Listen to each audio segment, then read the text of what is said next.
10 vuoden aikana olen lähettänyt isälleni toistakymmentä kirjettä.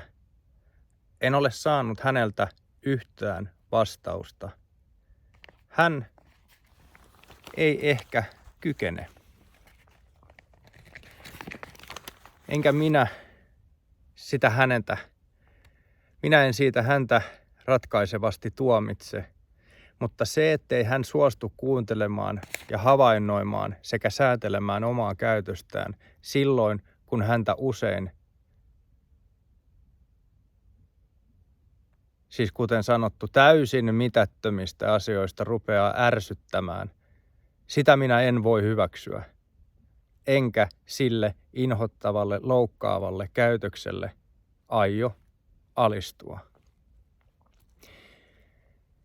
En ole koskaan väittänyt itse olevani täydellinen ja olen aina ilmaissut halukkuuteni myös vastaamaan ja keskustelemaan omista aikoinani aiheuttamistani vahingoista.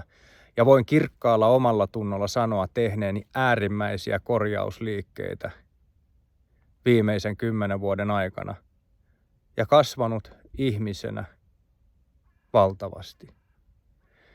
Ainoa asia, mitä olen rukoillut ja kyllä myös vaatinut, on, että koko lapsuuden perheemme suostuisi toistaiseksi lukumäärältään määrittelemättömiin ammattipsykologin tai psykoterapeutin tai muun mahdollisen välittäjän ohjaamaan keskustelutilaisuuteen.